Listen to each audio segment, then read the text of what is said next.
waxa kan ummaddu ay leedahay waa inaad u ammaan gelisaa barnaamijka yaa mudan waa barnaamij soo bandhigaya doodo iyo waraysiyo ka tarjumaya hannaanka doorasho ee 2016 qof garsooridiisu fiican tahay oo judgmentina waa inay u jirtaa yaa la doortaa oo ka bixi kara mas'uuliyadda qaran maxaase lagu dooran karaa qof kasta hantidiisa marka uuna xilka qaban ka hor in la turko karti daacadnimo iyo jacaylka wadaniyadeed waa kan furaha u noqon kara ruuxa xilka mas'uuliyadeed loo dooranayo waxyaabo fiican la helaa ha ku aaminin dan qabiil iyo dan gaara toona ee ku dooro howlkarnimo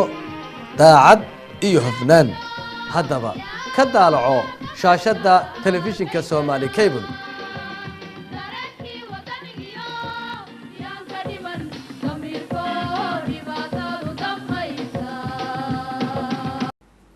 بسم الله الرحمن الرحيم السلام عليكم ورحمة الله وبركاته داودياشا قيمها يا قدرنت مدن ميل كستو نغا داونيسان waxaad ku soo dhawaataan barnaamijka yaa mudan barnaamijka yaa mudan waa barnaamij aan ugu tala galnay doorashada 2016 iyo mas'uulka la dhigi karo waa uu ku soo bixi karaa dadka shacbiga Soomaaliyeed waxay sugayaan mas'uul markaas u qalma in uu qabto xilka madaxtinimada wadanka Soomaaliya sababtaasi darteed ayaan ugu magac darnay barnaamijka yaa mudan oo mas'uuliyadda xilka qarannimo qaadi kara caawo waxaa barnaamijka inoogu marti ah nagala qayb galaya Sheekh Shariif Sheekh Axmed oo ahaa madaxweynihii hore ee dawladda kumeel gaarka ahayd ee Soomaaliya haatan ah musharax u taagan xilka madaxtinimada wadanka Soomaaliya haddaba Sheekh Shariif waxaa kaloo nagala qayb qaadanaya dadweyne isugu jiray siyaasiyiin xildhibaano hore ee rag dawladii wasiirro hore oo ka tirsanaan jiray dawladii hore ee dalka Soomaaliya marti sharaf iyo waliba haween iyo rag ba isugu jira ardayda jaamacadaha Soomaaliya wax ka barata dhamaantood ayaa ka qayb qaadanaya waxaan jeclahay marka hore su'aasheeda ugu horeysay inaan weydiiyo musharaxa madaxweynaha Soomaaliya Sheekh Shariif Sheekh Axmed ku soo dhawow telefishinka Somali Cable marka labaad maadaama aad hore u ahayd madaxweynihii dawladda kumeel gaarkeeda Soomaaliya xilkii laga guuleystay 2012 maxay tahay ujeedada aad soo dhihi karto mar labaad isu sharax bismillah alxamdulillah wasalaatu wasalaamu ala rasuulillah bacd waa su'aal wanaagsan waxaan isleeyahay waxaan ahay murashaxa kaliya oo fursad u helay fatro adag ama waqti adag inuu soo hogaamiyo dalka isla markaasna ku guuleystay wixii oo ballan qaada oo ahayd in doorasho lagu qabto dalka Soomaaliya gaar ahaan magaalada Muqdisho doorashadii marka uu sameeyay laga guuleystana si nabad ku wareejiyay xilka fursad siya dawladii bedeshay fursad u helay inuu tago meelo badan oo ay ka mid tahay dalka Mareykanka Ingiriiska iyo meelo kale oo soo korsado aqoontiisa u soo diyaar garoobo marxalad kale marka waxaan isleeyahay waxaan ku soo kordhi karaa wax badan maxaa yeelay hadda wax walba waxay ugu muuqdaan si waadixa marka waxaan aaminsanahay inaan ahaa murashaxa ugu munaasabsan maanta waa tahay afartii sano oo aad haysay xilka madaxtinimada Soomaaliya maxaa khaladay oo ku muuqdo is dhihi kartaa waqtigaasi way habooneed inaad saas u qabato ma ahayn si ka duwan inaad u sameeysaa fiicneed marxaladda Soomaaliya marka la fiiriyo la isma weydiiyo maxaa khaladay waxa la isiraa maxaa saxday maxaa yeelay waxa laga shaqeynaa duruuf adag oo aan dawladnimo waxay u baahan tahay in loo diyaariyo wax fara badan marka waxaan nimaday ayadoon ciidan diyaar jirin al-shabaab al-qaacida ay ka dagaalamayaan muassasaadka dawladda aysan dhisanayn wax diyaarsanaysa jirin marka wax walba waxaan ku khasbanaan inaan ka bilaawno meel hooseysa waa tahay marka xilligan waa isleedahay waayo-aragnimo badan baad soo qaadatay wax badan oo kaa dhimanaa oo dadku ay dhahayeen markii aad madaxweynaha ahayd ay kugu dhariirayeen waad soo buuxisaba isleedahay nacam waayahay waxaan jeclahay su'aalaha inaan badiyo ma rabo dad badan ayaa fadhiya waxaan jeclahay in aan ku bilaabo Cabdiraxmaan haye waxaan jeclahay in microfoonka loo dhiibo cabdiraxmaan.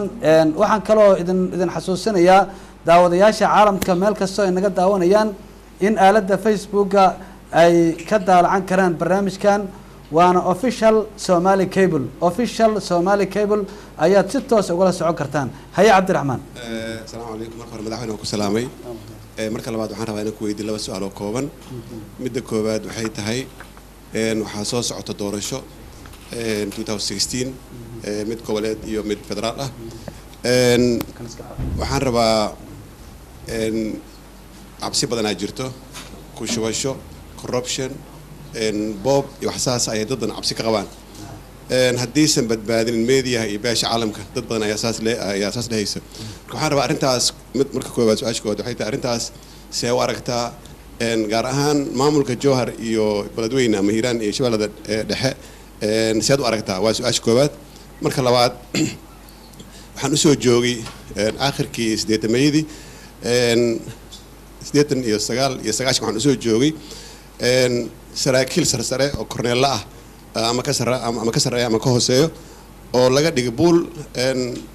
xaqdarro lagu sameeyey, kadibna gaaray inay bakaaraha ku iibiyaan moos iyo wax lamid ah miis dhigtaan ayagoo saraakiil ah. taasna waxay sababtay in dawladdii markaa jirta ay burburto. waxyaabaha calaamadaha markaa usoo socday waxay ahayd dawladdii markaa jirtay. hadda waxaa jira dad badan oo saraakiil ah. adiga waqtigaad ahayd madaxweynaha, gaar ahaan farmaajo ku ah prime ministerka, waxaad dhisteen muxuu ahay barnaamij fiican oo xagga ciidamada oo tayo fiican ka qaatay, howl fiican ka qaatay inta aad meesha joogtay, kula shaqeeyaa jooga. waxaa la ii sheegay inta badan in la ruqseeyey qarkan uu saaran yihiin inay bakaaraha tagaan oo moos iibiyaan. waxaa kaloon ogahay ama la ii sheegay inay jiraan aqoon-yahano iyo siyaasiyiin iyo technocrat aad u fiican oo dhisan oo dowlad wanaag qayb ka qaadan lahaa oo aad u fiican. hase yeeshee waxaa la ii sheegay 3 arrin ama 3 isbaaro oo sa am s ka bilaabanaya inay hortaalla. midda koowaad oo ah ma ka soo baxday simad, ma ka timid suudaan, 30 sano ma ka yar tahay. marka 3 su'aal darteed su'aalahaas haye soo gaabi. okay waxaan rabaa soo gaabina insha Allah. waxaan rabaa marka dadkaas dhibaataysan isbaarada ay u taalo ciidamadan muxuu ahay laga dhigay buulka laga dhigay oo saraakiisha wax badan wadanka qaban lahaa. sidaad u aragtaa maxaad ugu talagashay haddii aad noqotid madaxweyne haddaad noqotid maxaa see u aragtay? waayo cabdiraxmaan, waa gobolka shabeellaha dhexe iyo hiiraan arrintooda su-aal ku saabsan iyo su-aasha kale. haye. bismi illah alxamdulilah wasalaatu waxaa umaleynaa hadde wixii adinka ay weydiin lahayn oo dhan cabdiraxmaan ay weydiiyey, marka ma aqaan saan ugu jawaabi doono. haye. aan ku hormaro tan ugu horeyso ku shubasho doorashada ma dhici kartaa? أنا من سنة وضعي كرتا لكن بدال بدنا صعدة international community جي سومالي ذا إن دورة شدة أنا قط دورة شعب هذا ذا لكن لنا كلام مركا في رس ولا البدنا جرا إن دولة إسكودية يسو إن أبو غرتو سياسيين أيضا إمال قلنا يسو سي دورة شدة وجودست تاسنا وحي أبو رئيس كونفلكتي بالشدة الحدة هذا إسلام مركزنا وحي جامع كرتا دورة شدة هب خلنا مركا وحن له لها taas waa khatar dhabaho jirta oo u baahan in laga wada fikiro sidii loo waajahay. maamulka shabeellada dhexe iyo hiiraan aniga waxaan taageersanahay in maamul la sameeyo, laakiin falsafada aan aaminsanahay waxay tahay maamulka inuu ku sameysmo hab nabadeed oo dadku ay raalli ka yihiin, ay maraan process nabadeed. maxaa yeelay dalkan conflict ku jiray, dhibaata ka jirtay, bilcagsi aa dhacday, dadkii waa la kala kaxeeyey, siyaasadda la dhex geliyey, mugdiyaa kala dhex galay. haddana waxaa jira isku day ayagoo sidaas u kala tagan in dushooda lagu sameeyo maamul. waxaan isleeyahay tan oo kale waxay ka dhacday galmudug, ilaa haddana conflictiga ma dhamaanin marka aad fiirisid ahlu sunna wal jamaaca iyo maamulkii meesha laga dhisay. marka aniga waxaan dhihi lahaa dawladdu fursad ha siiso dadka deegaanka gobolka shabeellada dhexe iyo shabeellada hoose iyo hiiraan aan dhaho, ha wada hadlaano hab nabadeed. marka ay ku heshiiyaan kadib ha loo gudbo maamul dhisi. waqtiga harana aad u yar yahay, ma aaminsan inay suuragal tahay hadii aan u gudbo saraakiisha. ciidanka ama sarkaalku waa qofka ugu qiimo badan Soomaalida, maxaa yeelay waa qofka ogolaaday in annaga halkaan fadhino caawa nabadaan ku fadhino qof walba gurigiisa oo ku hurdo qof walba asoo nabada suuqa oo adoo kasoo laabto waxa ka shaqeeya waa sarkaal iyo ciidan sidaas darteed adduunka oo dhan waxaa loo qorsheeyey sarkaalku marka uu weynaado ama uu naafoobo xuquuq inuu yeesho oo aan suuqa lagu sii dayn marka dawladuhu burburaan waa dhacdaa laakiin markay dawladda jirto saraakiishu waxay xuquuq ku leeyihin dawladda ama ha shaqeeyaano ama howlgab ha noqdaan marka waxaan leeyahay saraakiishu xuquuqay leeyihiin xuquuqdooduna waa xuquuqdooda lagama maarmaan waa inay helaan marka aniga haddaan guulaysto waxaan ballan qaadaya xuquuqdooda inaan sii doono insha allahu tabaaraka wa tacaala su-aasha ugu dambeysa aqoon-yahanada waa su-aal adag iguma fiicna aniga inaan ka jawaabo waayahay aad baa umahadsan tahay waxaan jeclahay hal su-aal doorashada dib baa loo dhigay oo meeshii ay ka ahayd bisha octoobar 30keeda waxaa laga dhigay 30 November sidee baad u aragtaa qof walba Soomaaliya sida u arko ayaan u arkaa in aysan habboonayn doorashada dib loo dhigo mar walba inaysan fiicnayn waxyaabaha Soomaaliya haddaan nagula eeday waxaa kamid ah inaan ballan qabano haddana markii la soo gaaro ballan kala qabano haddana ballan kala qabano dawladuna waa ka duwan tahay dawladdu waxay matalaysaa shacabka Soomaaliyeed oo dhan marka ma fiicna in lagu ogaado in ay tahay dawlad intay waqti qabato haddana dhahaysa waa sii bedelnay ama siyaasadda ula jeedaano ama tabardarra ka noqoto waayahay hay'adda doctor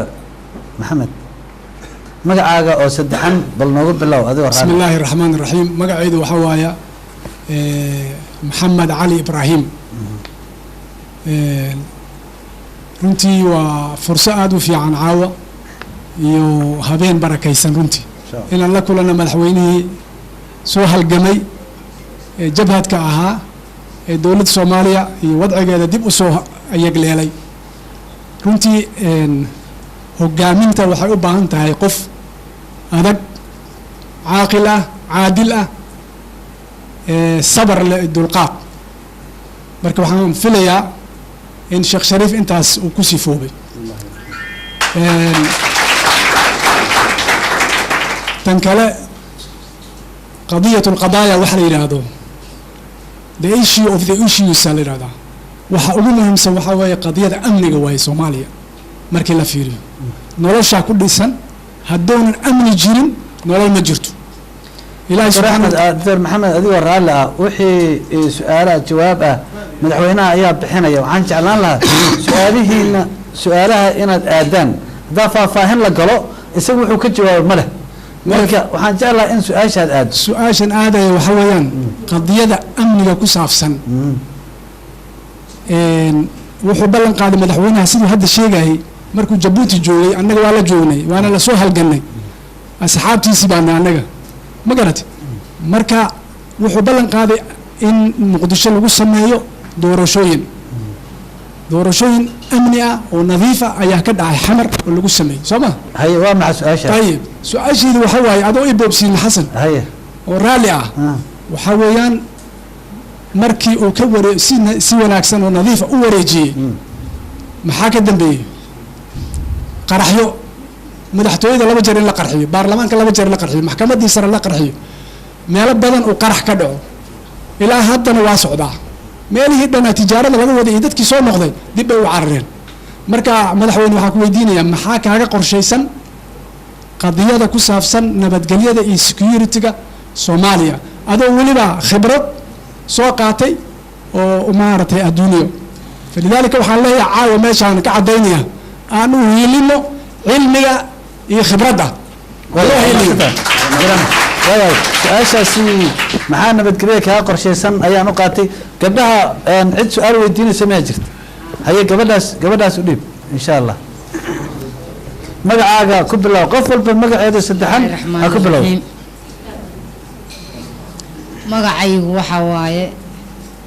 xildhibaan xaawo cabdilaahi qayaado xildhibaanadii hore ka mid ah mudane madaxweyne waayo aragnimo inaad u leedahay waa ognahay laakiin caawa su-aal gaara ayaan ku weydiinaa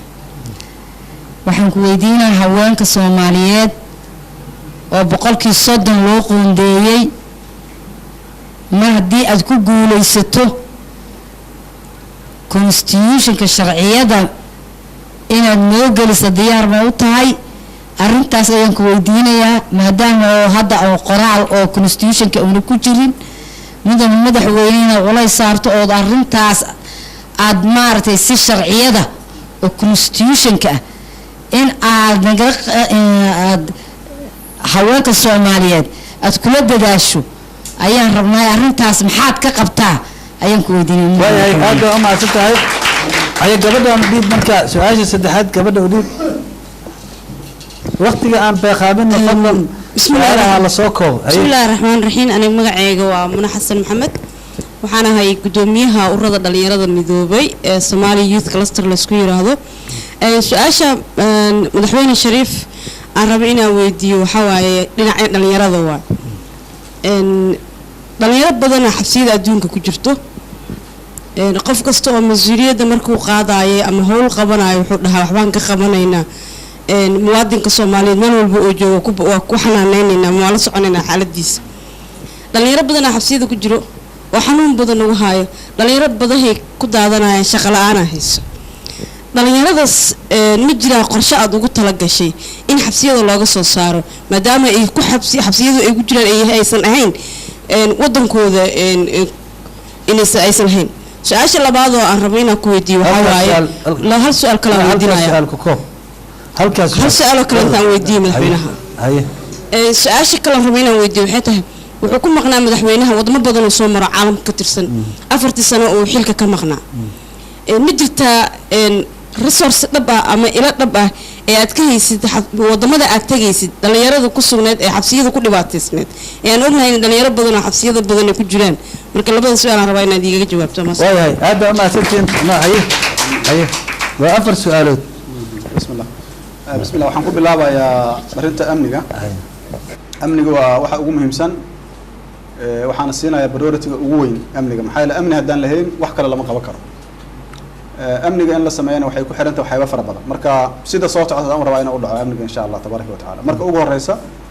in la dhiso dib loo dhiso ciidamada qalabka sida qaybahooda kala duwan ha noqdaan military police nabad sugid iyo ciidanka asluubta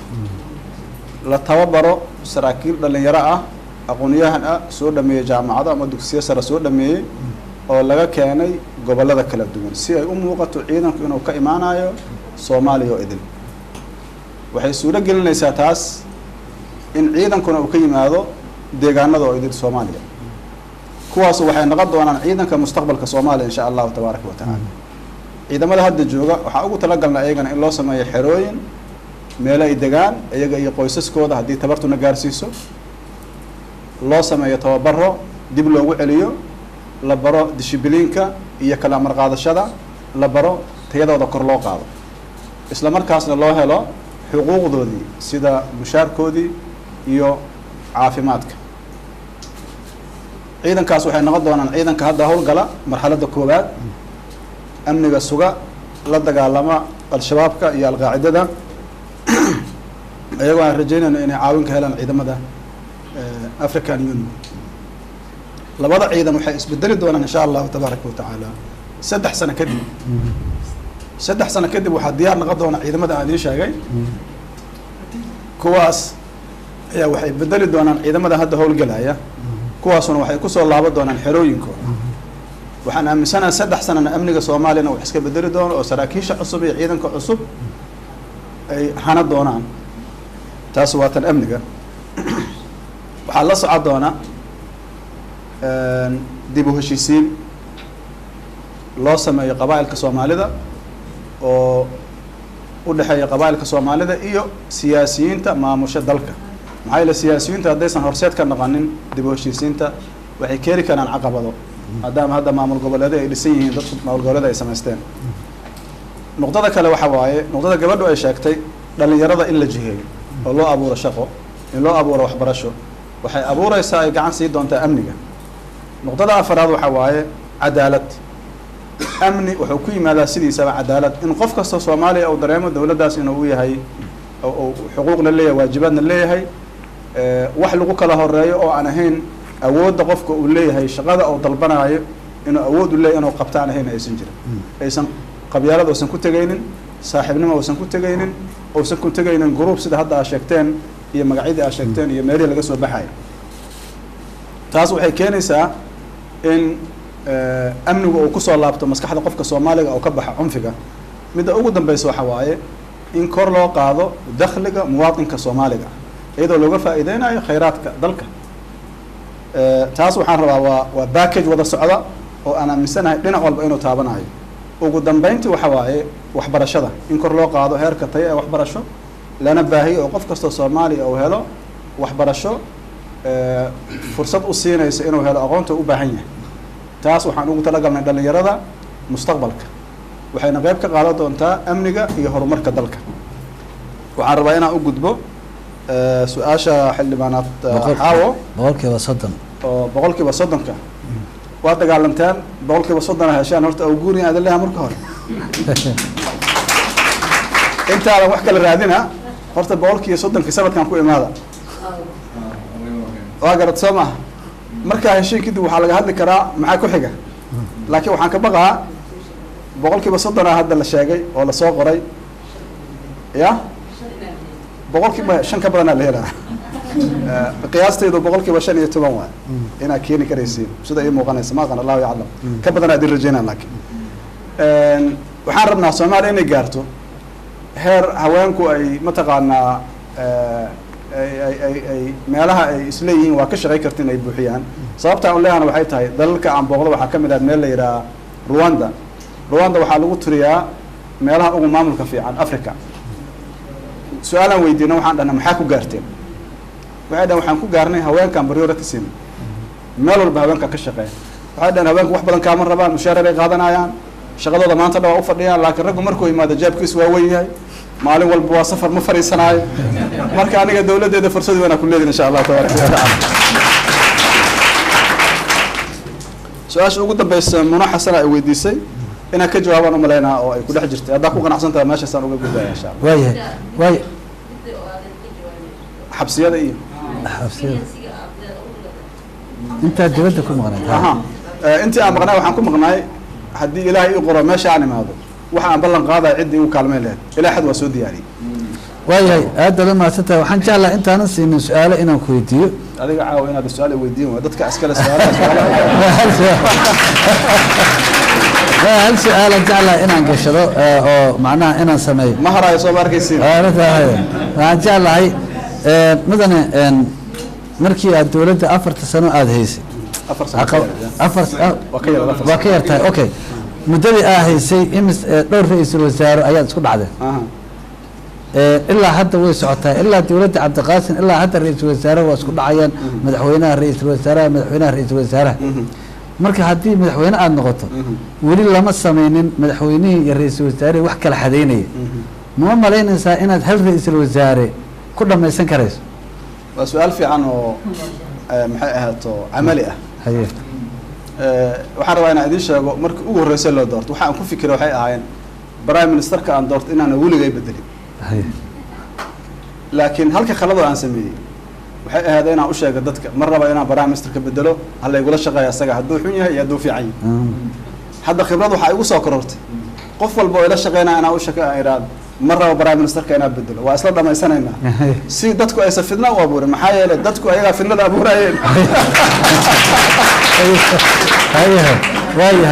waayahay marka waxaan rajaynayaa inaan isla dhamaysan aniga prime ministerkayga insha Allah tabaaraka waayahay waxaan jeclahay Sheekh Somow haye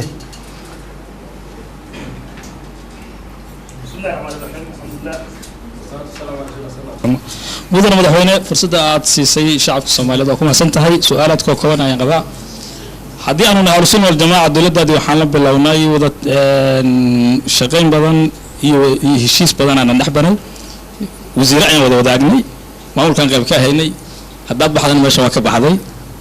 galmudug iyo waxa ka dhaxeeya Ahlusunna wal Jamaaca gobolada dhexe waa ka warqabtaa dawladda dhexe iyo Ahlusunna isku mid fiicana haddii aad xilka ku soo noqoto heshiisku masidiisa ama sawaaso sida gabal looga dunshawaaba su'aasha koowaad badal lamaad Soomaaliland waxay tabanaysaa waxay sheegataa inay gooday waxayna tabanaysaa in ciidankii Soomaaliyeed oo wada jiro oo qaran Soomaaliyeed oo dhisan yahay in lagu wada duulay ilaa hadda madaxweyne uu taxaziyeeyay amba yiri ka madaxweyne ahaan ama ka qaran ahaan idin daaweynayna ma hayno maxaa kaaga qorshaysan Somaliland maadaama midnimada Soomaaliya ay tahay mid muqadas oo loo baahan yahay si loo soo celin lahay haddaan madaxweyne noqoto ma laga yaabaa inaad tiraahdo aniga madaxweyne Soomaali ah waxaan u garaabayaa Somaliland dhibkii loo geystay inaad tiraahdo suurtagal ma tahay tan saddexaad tan saddexaad su'aasha saddexaad oo kooban dalka waxaa ku soo duulay shabaab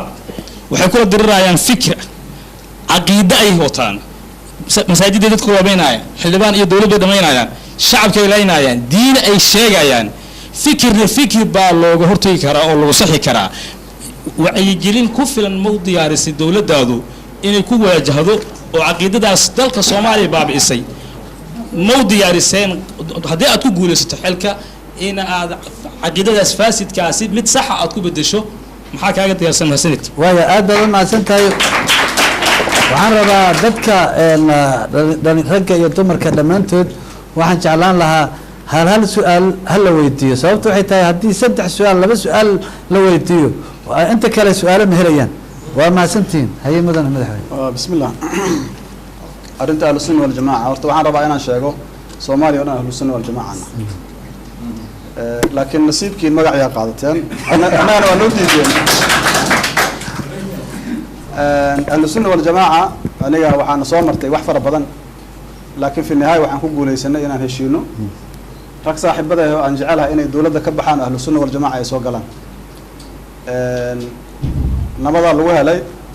dawladdu waa isla dhamaysanay anagoo isku fiican inoo dhamaatay aniga meeshaas ay u joogtaa wixii ka dambeeyay shaqo kuma leh markaan soo laabtana meeshaan ka wada bilaabayna insha Allah tabaaraka wa taala arrinta Somaliland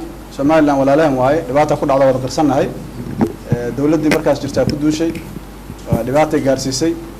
laakiin haddana meeshii la xalilahay mushkiladii waxaa lala aaday dhinac kale sidaa ogtihiin intii dawladda madax ka ahay waxaa noo suura gashay wada hadal inaan la binaan walaalahan annagoo meel fiican soo gaarnay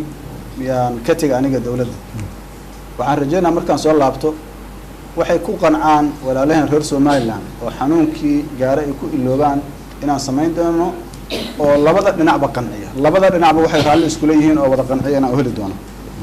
haddii aan u laabto fikirka al-shabaab waa run al-shabaab maanta haddii hadda waxa la ciribtira la yiraahdo 100 qof ay ka soo harto 100 qofna ay fikirkii aaminsantaa waxay kari karaan yani bil kadib inay 1000 qof diyaariyaan dhowr bilood kadib inay 10 qof diyaariyaan marka waxa muhiimka sida aad sheegtay waxa waaye in fikir mataqaana cadeynaya diinta islaamka inaysan dhiig la daadiy ahayn inuusan qofna xaq u lahayn qof kale islaamnimadiisa inuu xukumo inuusan xaq u lahayn qof inuu qof xukumo haddana fuliyo xukunkii horena aysan u dhicin Soomaalida diintu inay ku soo gaartay hab nabadeed waxyaabaha ay ku faanto Soomaalida waxaa kamid ah Afrika ay ku faanto Afrika oo dhan waxay ku faanto waxaa kamid ah diintu nabad ay ku soo gaartay dhiig la daadiyo ma jiro annaga Afrikaan hadana diinta waa jecelna dagaal ma u baahnin marka 1400 oo sano ka hor diintana soo gaartay ee wali aan haysanay 100% aan nahay xoog kuma qaadanayso Soomaalida waxaan rabnaa marka dhalinyarada la marin habaabiyo horta inay ka joogaan arintaas hanuunkooda ay u soo laabtaan culumada iyo mataqaana waxgaradka Soomaaliyeed aqoon-yahanka dhalinyarada haweenkan ay u istaagaan in la wacyi geliyo marka annaga istaraatiijiyaan ku talagalnaa jirta oo faahfaahsan taas waxaan soo bandhigi doonaa marka waqtigeeda la gaaro waaya aad baad u mahadsantahay waxaan jeclahay dumarka inaan markaan siino haye dhalinyarada ayaan jeclahay raalla hada haye dhalinyaro badan oo jaamacadaha wadanka wax ka barta qaarkood ka baxeen ayaa jecel inay su'aalo weydiiyaan waayahay haye magacaaga saddexan magacaygu Said Ali Maxamed Macalin la dhahaa maxamed soo bax inta u soo bax insha Allah si lagu arko haye Said Ali Maxamed Macalin la dhahaa waxaan kamid ahaa ardayda dhigata jaamacadda Muqdisho waxaan rabaa in madaxweyne hore Sheekh Sharif Ahmed weydiiyo hal su'aal oo ah waxaan ognahay wadanku federal system wax la yiraahdo la geliyay waxaad dareemaysaa in borders iyo haddana lagu sii socdo waxaan rabaa marka inaan weydiiyo maadaama 40 sano banaanka ka taagnaa ma u arkaa fidno federaalka la qaatay Soomaaliya inuu yahay mise wuxuu arkaa inuu yahay wax Soomaalidu u baahan tahay oo qaadan karto su-aashadu intaasan kusoo kobay waayahay federaalka haye soo dhawo magacaygu waa Shaafici Qadar Cusmaan waxaan jaamacad Simadaan ka baxay Masar Bangladesh aan ka imaaday madaxweynaha waxaan weydiin lahaa hal su'aal oo ayaamaha lagu munasanaa taasoo ahayd arrimaha badda haye madaxweynaha dawladdiisa hore ayaa la dhahay waxay saxiixeen arrimaha badda sida ra'iisul wasaarihiisa iyo ninka loo wasiiradiisa ka mid ahaa marka madaxweynaha ra'iisul wasaaraha uu hadlay arrimaha badda mowqif adigu ka istaagay inaysan taaka ka mid ah oo ka tanaasuleynin also madaxweynaha hadda xilligiis dhamaaday asagana wuu sheegay inuusan xilki taaka ka mid ah uusan ka tanaasuleynin marka madaxweynaha hadda xilkiisa soo sharaxay mudane Shariif waxaan weydiin lahayn maadaama aan nahay dhalinyarada maadaama aan nahay shacabka Soomaaliyeed inaan weydiino mowqifka uga aadan badda maanta ay Kenya haysato su-aasha magacaaga iyo meesha ka soo baxday marka hore jaamacadda Simadaan ka soo baxay IG soo Masaraan ka imaaday markeeji MBA thank you haye magacaaga Shaafici Qadar Cusmaan Shaafici haye haye okay haye بسم الله الرحمن الرحيم اولا مقعي وابو بكر على سوسن قاب مقعي كعلي ابو بكر على سوسن قاب ايه ابو بكر waxaan rabaa inaan weydiiyo madaxweynaha mustaqbalka insha Allah mudane madaxweyne wadanka nin walba uu yimaado 4 sano ayuu joogaa 4 sano markuu joogana daarada dheer ay magaalada ku leeyahay magaalada barkeeda uu qaataa mudane madaxweyne ma u diyaarisay dad maxkamada amba ma aragtay soo celiya xuquuqda dalka Soomaaliya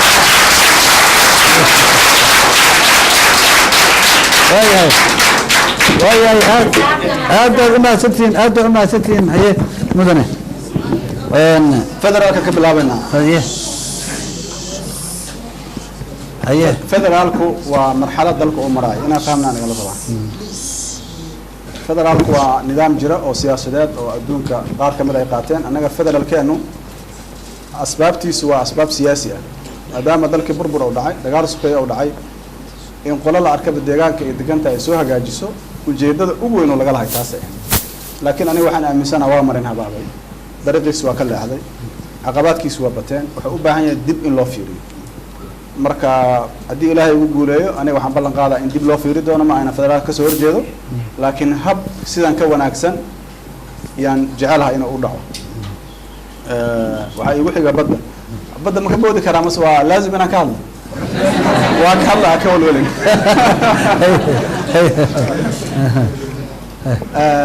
marka ugu horeysa waxaan soo qaadanaynaa maxaa dawladdu ku khaldanta horta memorandum of understanding la saxiixay weli ma akhriseen ma aragteen weli cid aqrtay ma ku jirta ma waxaa ku jira bad la iibiyey ma waxaa ku jirta bad la bixiyey kuma jirto waxoo dhan waa la siyaasadey baddan oo hadda ani markaa imaanaya soo baxaysa oo dadka loo abaabulaya maxay tahay badda hadda le maa la qaatay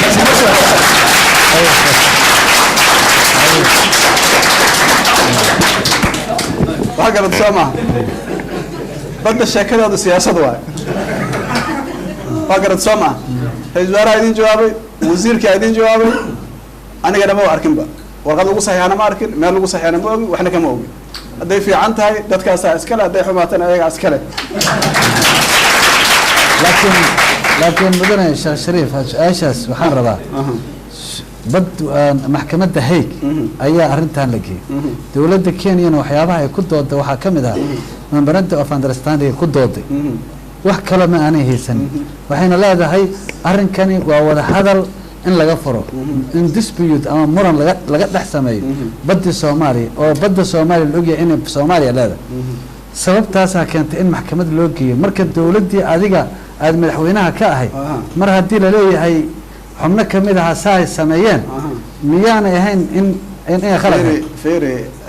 mid aan rabaa inaan kuu sheego horta badda sheekada hadda dacwada hadda waxay ku saleysantahay 2005 haye 2009 ma ah waar memorandumkuna yani Soomaalida xaq wuxuu u siinaa inay awood u leedahay maadaama wada hadalkii waa la galay labada dawladood waa galeen waa lagu heshii waayay Soomaalida wuxuu xaq siinaa qadiyadeeda inay u wareejiyaan heeg waar memorandumku wuxuu qayb ka yahay dacwadda maxkamadda in laga aqbalo ma raacsan aniga in la saxiixay inay fiicnaad ma lihi laakiin waxaan isleeyahay maanta fursad kale ku jiri karto ah maxkamaddu inay aqbasho dacwadda labada dowladood sababtay u aqbalaysa maxay tahay waxay ku heshiiyeen inay badda ka wada hadlaan wada hadalkii ay sameeyeen waa ku guulaysa waayeen xaq waxay ilada dowladda soomaalidu inay u xawisho maxkamadda inay fahmaan jecela nuqdada kale oo siyaasiga ah waxaa waaye badal la iibso kuma qorra meesha badal laga tanaasulo kuma qorra waxaasoo dhan waa iska sheeka waa tahay aad baad u mahadsantahay wax kale hal su-aalaa dhiman haye su-aasha guryaha iyo maxay aad sheegaysa hadda guriga waa naga wada maqan yihin inaan ka wada shaqeynay u baahanta maxaa kaliga igu soo leexinaysa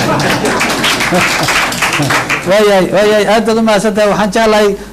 gabadhan ayaa wax badan farka taagaysay in la siiyo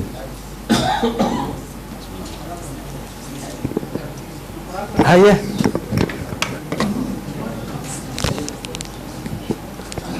waayahay waan kugu xijinayaa raallahu بسم الله الرحمن الرحيم السلام عليكم دمانتين مدن مدحوينه maadaama aad xilka hore usoo haysay 4 sano la soo dhaafay haddana aad rajaynayso inaad xilka qabato insha Allah bidnaa kariimo ku Allah kugu guuleeyo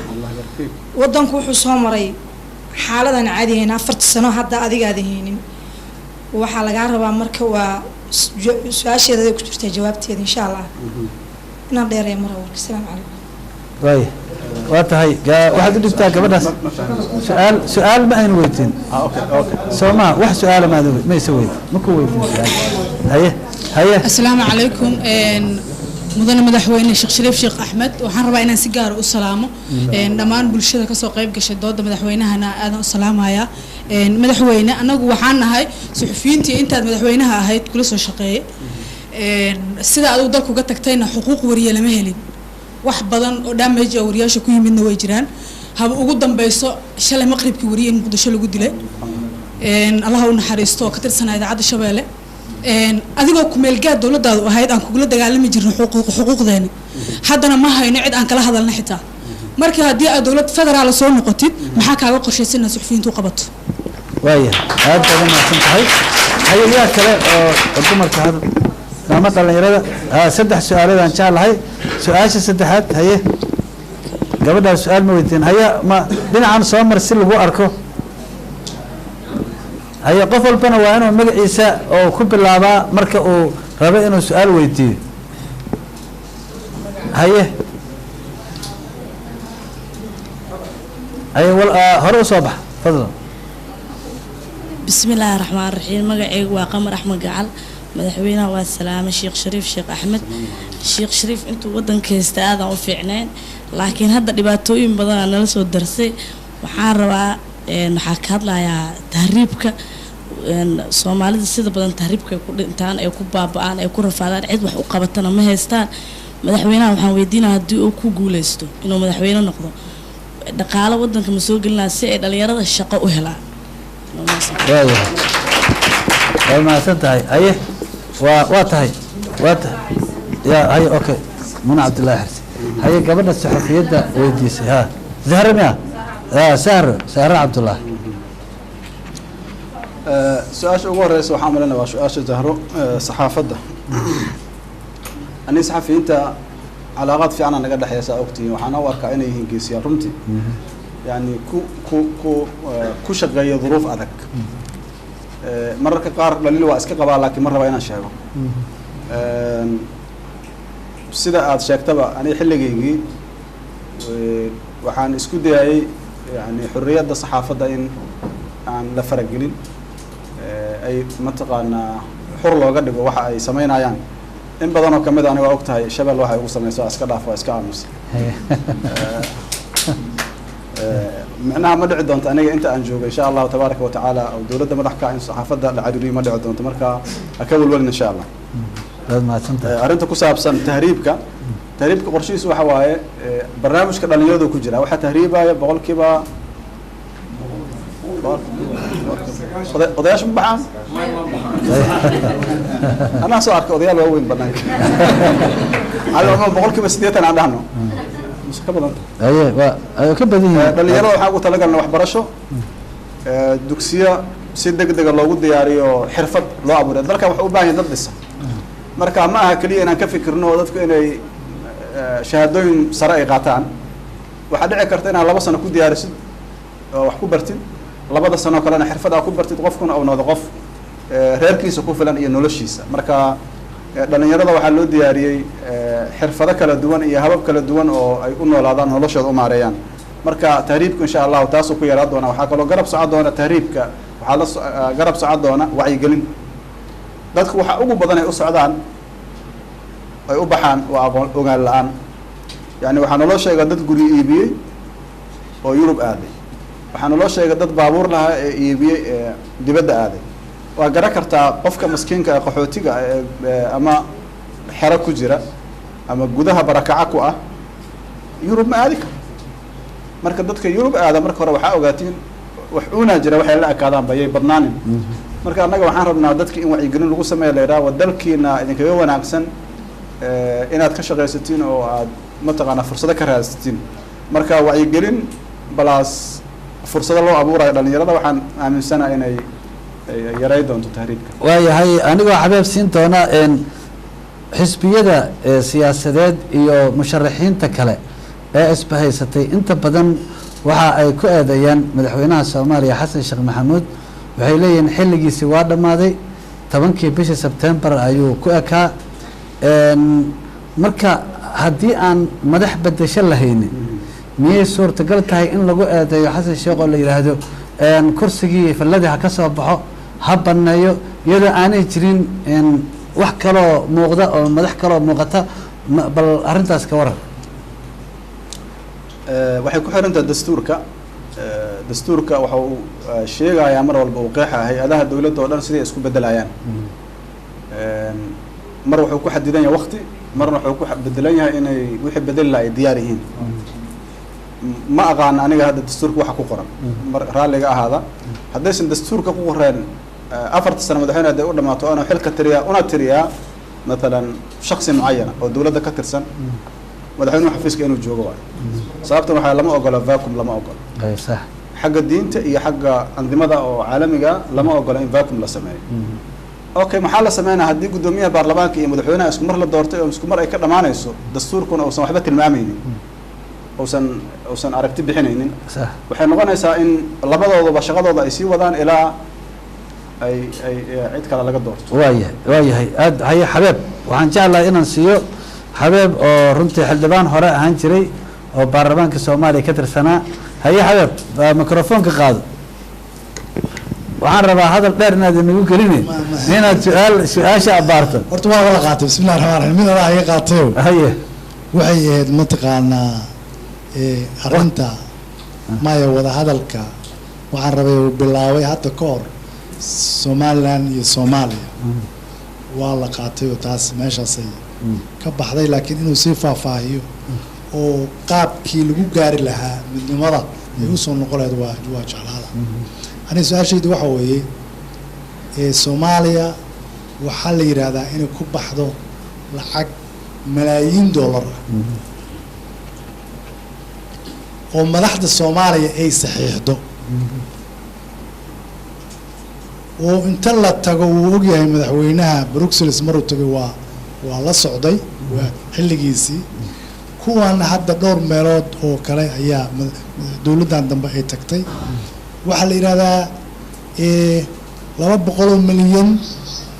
bilyan 2 bilyan aa loo ballan qaadaa. hantidaasuna Soomaaliya ma timaado. ninka ciidanka oo amisom wuxuu qaataa 1,000 iyo in ka badan lacag ah. askariga Soomaaliga ah oo jooga oo ay naxdina ku dilayso markaad ag marayso mataqaanaa checkpointyada ay joogaan ay dhibaato culus haysatana waxaa laga yaabaa inay yiraahdeen dhowr bilood anagu ma aanan arag mataqaanaa $100 oo aan qaadan jirnay. madaxweynaha waxaan rabaa inuu ka jawaabo meesha tan 25 sano la maraya waxaan la'nahay dawlad si rasmi ah cagaha u dhigata oo shacbiga Soomaaliyeed mataqaanaa ay hoos hirgalaan. dawladdaas sidee ku imaani waadax ah oo dawladnimo dalka rasmiya inuu gaaro ah? su-aashaasaan rabaa madaxweynaha inaan weydiiyo iyo midda ciidamada oo hantida farada badan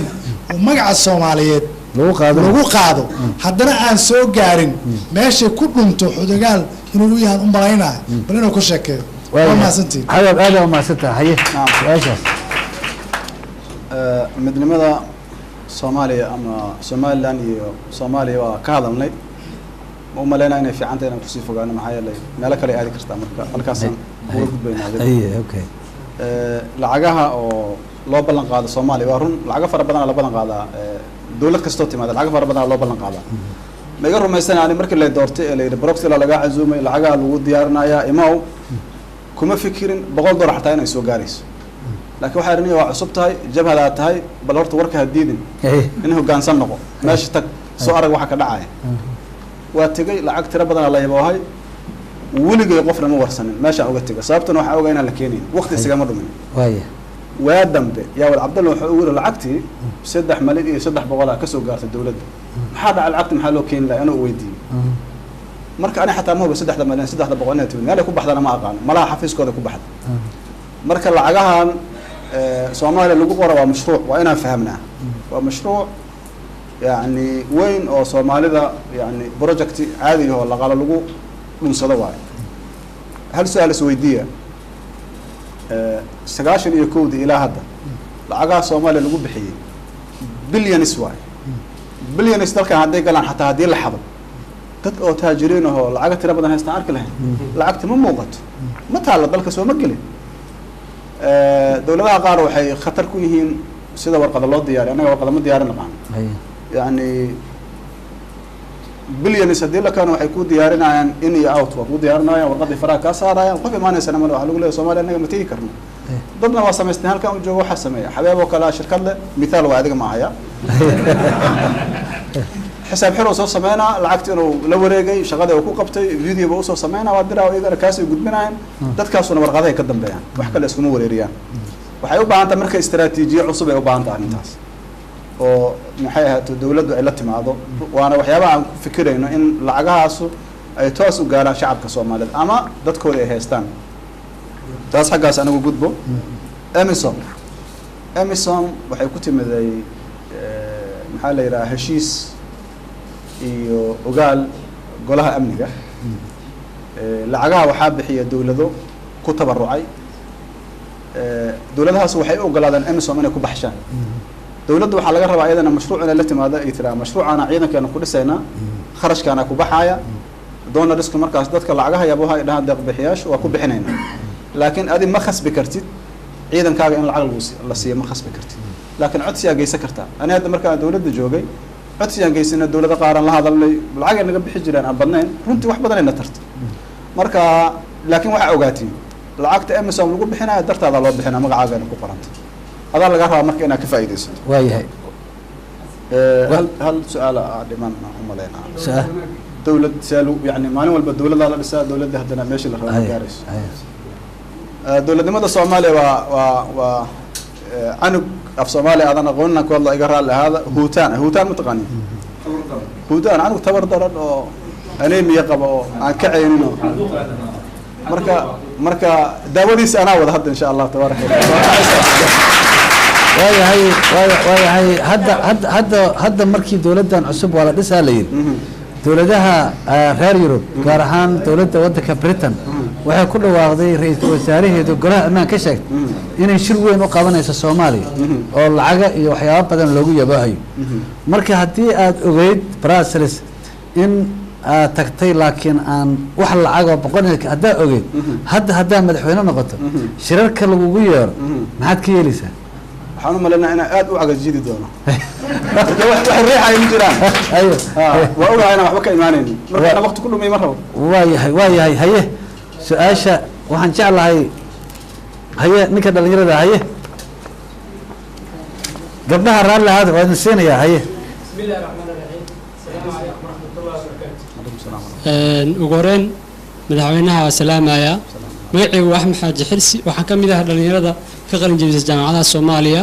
nasiibkan u yeeshay inay dalkooda joogaan si waayana madaxweyne Sheekh Shariif oo kale inuu mar kale soo laabto rajadeena waa taas su'aasheedu waxay tahay mudane madaxweyne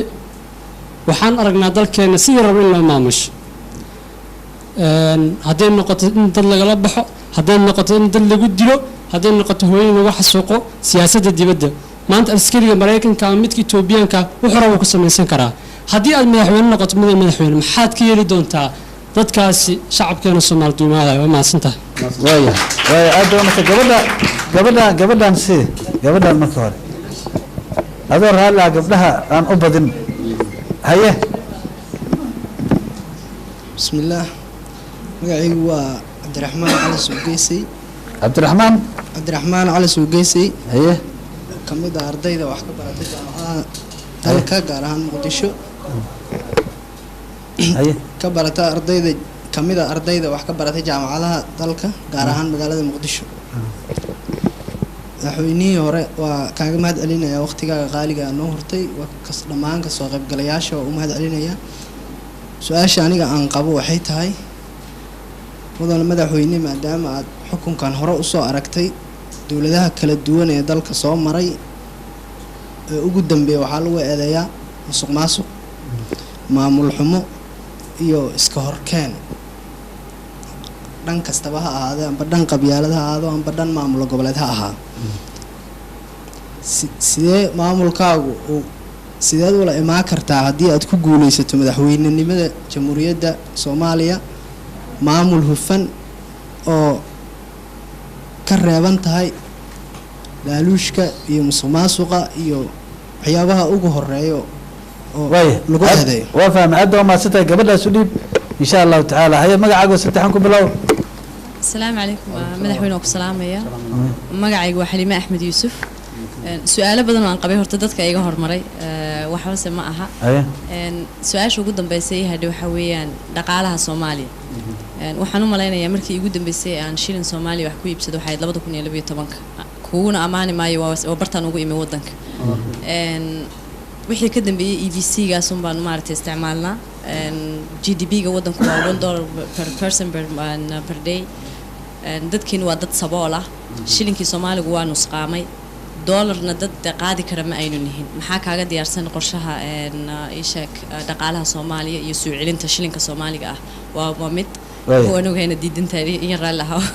maadaama been badan sugayay su'aashada labaad waxa weeyaan 8 bilyan iyo ka badan oo amaah ah ama deyn ah ayaa inagu maqan Soomaaliya maxaa kaaga gudban sideen u gudi lahayn su'aashada saddexaad weeyaan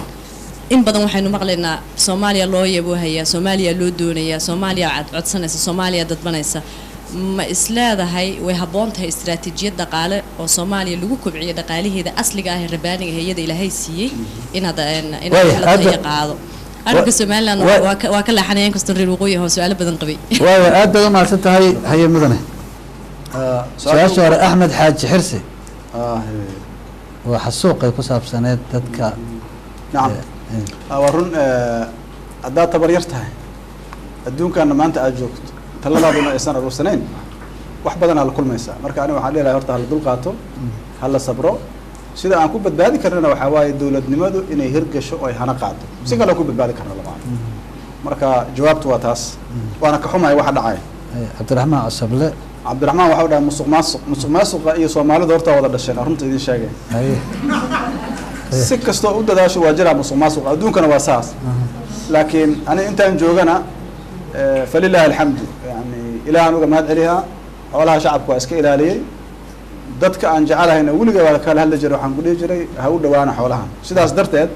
dad badan oo ila shaqeeyey oo maanta reerka belkiisa ay heli karana joogaan markhaatiya ka tihi laakiin intaas kifaaya ma aha markaad dowlad hogaaminayso waxaan ku talagalay mu'asasaadka dowladda ee maaliga ah in khubaro loo keeno qalab yani la adeegsado teknolojiyada cusub la adeegsado si loo kontaroolo yani dhaqaalaha soo galaya mid ka baxaya Soomaalidu maadaama ay yihiin dad aan waxba qarin la'aanta ku ciyaarayna hadda wixii soo gala waa inuu dadku og yahay wixii baxana waa inuu og yahay madaxweynuhu hadduu 100,000 ku safro sanadka bishaan meeshaan u gelinayna madaxweynaha 100,000 oo ku safray madaxweynaha martiya u timiday wuxuu ku marti sooray 10,000 oo ku marti sooray meesha uu jiraysa waxaan rabnaa system saas inaan ku shaqeyno oo qof kasta oo dawladda ka tirsan iyo shacabku ay wada arkaan waxa socda si sheekadu u dhamaato Xaliimo waxaa ku xiga gabadha Xaliimo arinta dhaqaalaha gaar ahaan shilin Soomaaliga annaga intaanan xilka ka tegin waxaan diyaarinay shilin soomaali lagu bedelo shilin soomaaliga yihin maxaa yeelay waana sii baaba-aayay waxuuna khatar u yahay inay yacni dad kala soo daabacaan lacagta iyadoo taalla aan warqadaheedii wareejinay waa la iska dhigay shilin soomaaliga wuxuu ka mid yahay waxyaabaha muujinaya qarannimada iyo gobannimada iyo madax banaanida yani madax banaanida waxaa ka mid a inay leeyihiin lacag loo yaqaan adduunka yani ma jirto dawlad isticmaasha dawlad kale lacagteeda maxaa yeele siyaadadeeday taabanaysaa marka qorshahay noogu jirtaa in shilin soomaaligii la keeno meeshii laga keenaba lacagaha deymaha ah lacagaha deymaha dawladana waa fiican yihiin waa cafiyaan dawladana waa lagala hadlaa sida looga gudbaayo meesha ugu dambeysa waxa waaye in loo diyaariyo dalka inuu iska bixiyo deymaha dhaqaalo ku filanna oo soo saarto waana wax la samay karo bada waaweyn aan leenahay waxaan leenahay dhul beereed waxaan leenahay khayraad dhulka ku jira oo macaadin kala duwan iyo shidaal leh waxaasoo dhan aakhira miyaan u qaadanayna uma qaadanayna waa ka faa'idaysanaynaa ciddii diyaar waa inay iyaduna ka faa'iidaysto anaga nooga faa'iidayso intii aan dad bari lahayn waa ka faa'iideynayna waa furaynaa taas marka waxaan rajaynaa yani isbeddel weyn inuu ka imaan karo meeshaas waayahay aad baad umahadsan tahay laakiin markii aada xilka ka degtay dhaqaale intee la eg baad isleedaa waa uga tagtay adigu markaad tegaysay dhaqaale mayaad la tagtay oo aad macnaha ilan waad aragtay in lagaa badiyey kadibna inaad waddanka ka dhoofaysa oo og tahay waxaad ku noolaata ayaa rabtaa maxay ahayd noloshaadu see isu bedeshay maxaad dareentay aniga nasiib wanaag dadka dhaqaalaha aada ugu tiirsan ma ihi yani dhaqaale inaan haysto inaan haysanin mararka qaar waa isku kaymid ma dhahayo laakiin haddaan dhaqaale waay laftigeeda waxaan isku dayaa inaan noolaado marka marxaladaha igu adkeeday aheyd markii doorashada lagaga adkaaday dhaqaale aana haysanin caruurtaydii iyo familkii aan rabo inaan mataqaanaa meesha ka kaxeeyo runtii waxay ahayd marxalada cusub dad soomaaliya waxgarad oo xishoodaa jiro yidhi war bal meesha intaan uga carar oo runtii garab istaagay waa mahadsan yihiin dad ajnabi waa yidhi war inta aad ka diyaar garoobaysa carruurta halkaan ha kuu joogto marka alxamdulilah alxaal mastuur ay dhahan carabta waayahay aad baad u mahadsan tahay haye waxaan rabaa inaan siiyo haye ninkan odaga aan jeclahay inaan siiyo insha allahu tacaala su-aalihiina fadlan hal kusoo kooba waan idinka codsanayaa yaa si dadka kale ay u helaan mudane madaxweyne anigu waxaan isleeyahay haddii ilaahay idmo inaad xilka ku guulaysan doonto marka waxaan isleeyahay waxaan rabaa laba su-aalood yaryar inaan ku su-aalo waad aragtay barakacayaasha magaalada waxay ku hayaan foolxumo sidaas adligeedna wax nidaam ah uma diyaarsana maxaa kaaga diyaarsan haddii aad ku guulaysato barakacayaasha qodobka kale waxaa ummaddu hadda ka qaylisaa sidaan wada ognahay hay-adaha cadaaladda marka cadaaladda waxayna salka gelinaysaa amniga marka iyadana hay-adaha cadaaladda maxaa kaaga diyaarsan labadaas su-aaloodaan rabaa inaan ku weydiiyo adoo mahadsan adigoo raalla magacaaga xuseen maxamed maxamed gaaga xuseen okay haye waxaan jeclahay in aan adigoo raalli ah su-aalaha iyaanan ugu badin haye hal su-aal oo qura بسم الله الرحمن الرحيم السلام عليكم ورحمة الله وبركاته السلام مدحوين شريف magacayga waxaa la yidhi cabdullahi cabdi maxamed waxaan ka tirsanahay jaaliyadda canada waxaan rabaa madaxweynaha inaan weydiiyo waraa waxaa jirtay lagu heesayo hadduu dabkii dhaxamoodo maxaa lagu daweeyaa mudane madaxweyne muqdishoaan joognaa muqdisho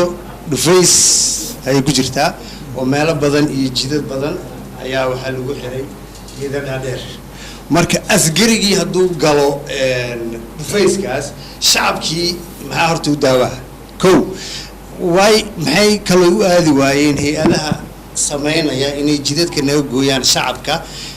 magaalada banaankeeda inay ku shaqeeyaan oo haddii cadowga u yimaado isaga celiyaan cadowna waxaan arki jirnay in laga hortago ee lama sugo waaya tan labaad aad baad umahadsan tahay adoo raalle aad baad umahadsan tahay waayahay jidadka xiran ayaad ka hadashay haye magacaago saddexan magacaygu waa yacquub xasan jeelay waxaan ka mid ahay dhallinyarada wax ka barata jaamacadaha dalka su-aasha aan rabo inaan weydiiyo madaxweynaha waxaa waaye waxaa jira dagaalo beeleedyo soo lalaabta gobollada dalka oo aanan natiijo saxa laga gaarin dowladihii dalka soo jiray maxaa kaga qorshaysan madaxweynaha inuu wax ka qabto maadaama ay shacab iyo ku barakacayaan ku dhimanayaan ku dhaawacmayaan in maxaa la yidhahdaa dagaal beeledaas oo soo afjaro waaya aad baad u mahadsan tahay haye mudane xuseen soo ma haye su-aashaada barakacayaasha ha barakacayaasha iyo cadaaladda hay-adaha cadaaladda ha barakacayaasha waxay ka dhasheen xaalad mucayana qofna ma jecla inuu barakaco noqdo soo saas maaha marka annaga waxaan la tacaamulanaa xaaladda inaan xalino oo qof walba amni la helo nolol la abuuro qofkana loo fududeeyo inuu meeshii uu ka yimid ama meesha uu jecel yahay ku laabto si uu nolol fiican u helo waa mas-uuliyadda dowladda arrintaas insha allah waana ka shaqay doonaa arrinta kale waa cadaaladda meesha soomaaliya ay ka istaagi la-da waa cadaalad darro qof kasta oo soomaali ah maanta dhan waa cabanaa laakiin markaa asaga wax u dhiibto oo aad tiraa shaqadan soo qabo kow asaga cadaalad darrada sameynaya adduunku nidaamkaasoo kale waa soo maray maxaa yeele mujtamac malaa'iga maaha waa bashar basharkana dabeecaddiisa waxa waaye waxay ku dhisantaha dulmi iyo jawr ay ku dhisantaha maxaa celiya marka waxaa celiya sharci iyo kala dambeyn waxaa kala celiya system waxaa rabaa marka systemka inaan dhisno si qofka uu dulmi u sameyn waayo hadduu dulmi sameeyo haddii xabsiga lagu rido soomaalida waxaa lagu xantaa xabsiga waa necab yihin qofka hadduu dabdarro sameeyo waxaa la rabaa in ayadoon la dulmin waajibkiisa la mariyo cuquubadii uu lahaa uu helo edab uu yeelana laakiin qofkii dulmi sameeyey hadduu maalin walba taagan yahay oo lagu abaalmariyo dulmi kale inuu sameeyo mushkiladu ma istaagayso marka waxa lagu abaalmarinayo waxa lagu joojinaya waxa waaye cadaalad darradu inay istaagto waxay ku joojin kartaa mu'asasaad ama institution ama hay-adaha dowladda awood u leh inay ka hortagaan waxaas soomaaliduna inay u fahamto qofka marka la xiro aan la dhihin waa qabiil waa reer hebel aan la dhihin la yidhaahdo dowladda miyaa qabsataa keliya cadaalad ha la marsiiyo taas xaggaas aan ugu gudbo midda cabdullaahi cabdow jidadka xiran nidaamka difaaca waa lagu kala duwan yahay magaalada markaan al-shabaab ka bixinay ragga qaar waxay soo jeediyeen xaafadaha in la dhigo jidgooyooyin ilaah uga mahad celiyaa waxaan ku yidhi maya ma la dhigahay waxaa laidinka rabaa shabaabna inuusan soo gelin jidkuna uu furaado maxaa yeele markaa aad halkaan dhufays dhigtid maxaa diidaya shabaabka inuu dhinaca inuu ka galo adiga dhinacana ka gashay shacabka xagga ka jira waa kala go-deen waa garata soo maa marka difaacu saa sheegtay waa inuu yaalaa magaalada banaankeeda gudaheeda in la dhigaa sax ma ah dabcan taas waxay u baahan tahay hadda xaaladdu si ay u diyaarsan tahay saraakiil khubara ahaa joogta maxaa yeele suuragal ma wax kastaana aqaana ayna yidhaah saraakiishaan la tashanaynaa insha allah habka ugu fiicanaana u dhigi doonaa insha allah waaya yacquub dagaalka beelaha waa waxa ugu xun oo dalkan ka dhaca beelaha soomaalida ani waxaan idhaha inta fiican iskama yaqaanin inta xuna iska yaqaanin marka annaga qorsheenu waxa waaye dib u heshiisiin in la sameeyo inta fiican dadka in laysla baro dadka diraaseeya soomaalida waxay dhaheen soomaalida waa dad aad iyo aada qaraabo u ah maxaa sabab u ah 25 sano dowladna kala celinaysa ma jirin laakiin haddana waxaan ku khasbanaana inaan wada noolaano taas waxay ka dhici kartaa keliya layidhi dad qaraabo ah oo waxay isku dhowraayaan oo ka dhexeeya ay jiraan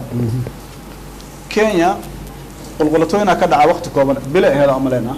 900 oo qof manqar lagu dilay waa garad soo maa yacni rwanda iyo burundi iyo waxa ka dhacay waa waxyaabo cajiiba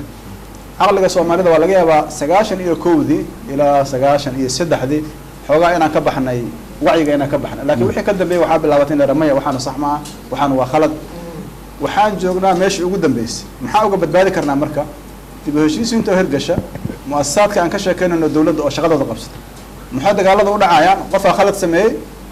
qoladii kalena waxay rabaan xuquuqdoodii inay ku qaataan gacantooda waa khalad taas waxay abuureysaa dhibaato waxaa la rabaa marka mu'asase taagan oo qofka xuquuqda u qaada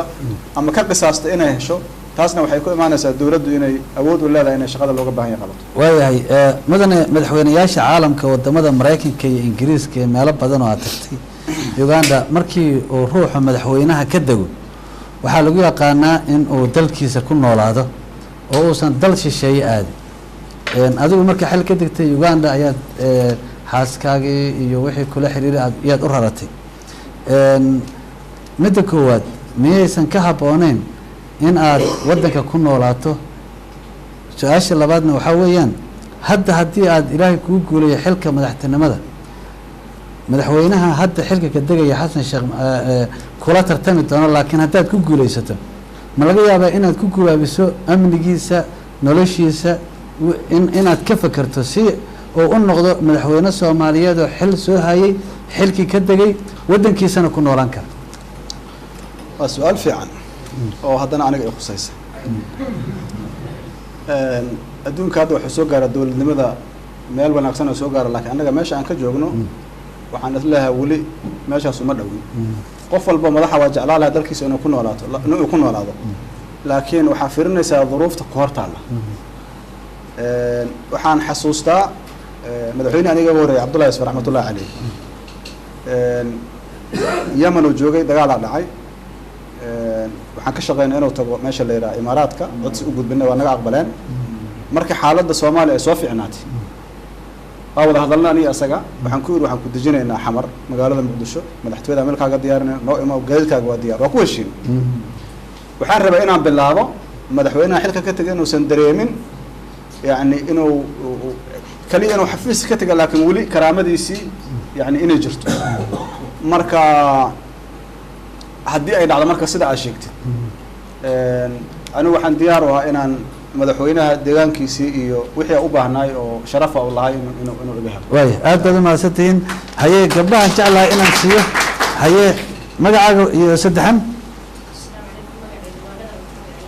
waxaan ka mid ahay fanaaniinta soomaaliyeed ee ku sugan dalka soomaaliya maanta waan salaamayaa madaxweynaha iyo dhammaan kasoo qaybgalayaasha miidiyaha aadaan u faraxsanahay horta caawa inaan waqti idinla qaato waana uga mahad celinayaa waqtigiisa uuna siiyey madaxweynaha su-aashayda koowaad horta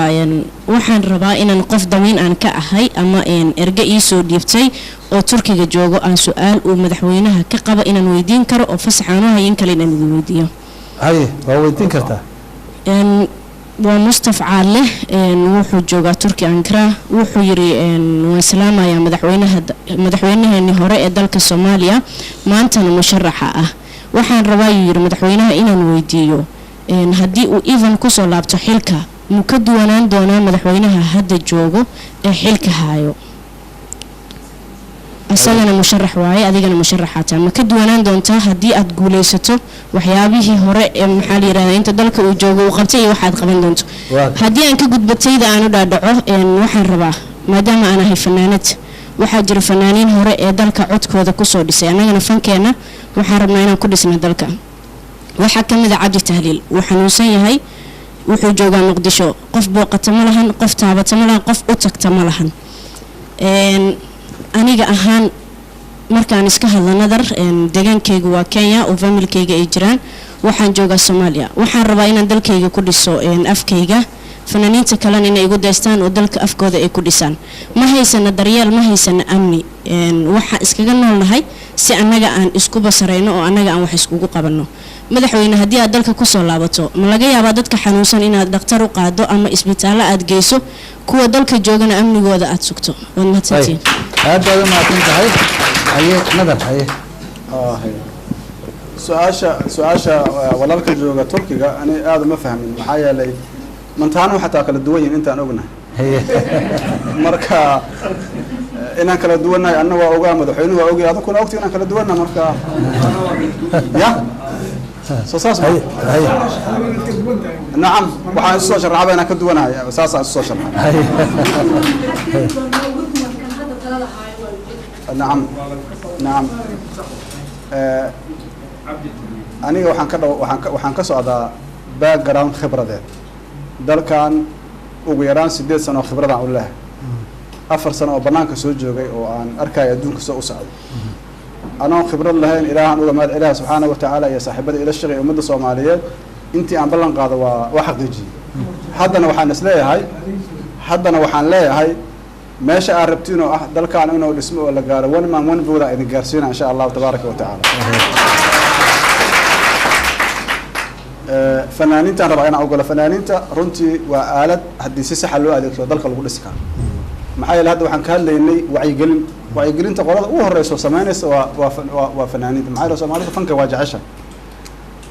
dabcan wadaadada waa laxantaa waxaan u malaynaa su-aashaasaa la weydiinaa fanka inay diiday maya fanka midka fiican lama diidana fanka haadifka ah oo dalka dhisaayo oo wadaniga ah waa fiican yihin waa fiican yihin nacam marka cabdi tahliil allaha caafiyo intii aan joogno waxbaan isku dayna kolley waa ogtahay waxaa la geeyey imaaraadka waa lala soo tacaalay waa ka xuma inuu weli xanuunsan yahay laakiin waa cabdi tahliil wuxuu ka mid yahay fanaaninta khaaska oo dalka taariikhda yani xoogan ku leh oo aan la ogeyn marka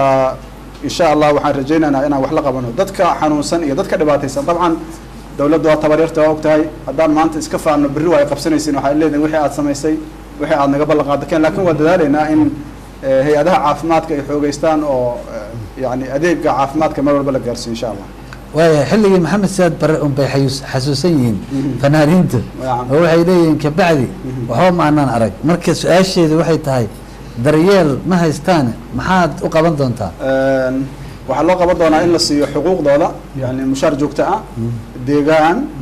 iyo facilities kale u baahan yihin oo la kari karo insha allah waayahay waayahay waxaan rabaa haye yaa su-aal qaba haye caawo runtii waa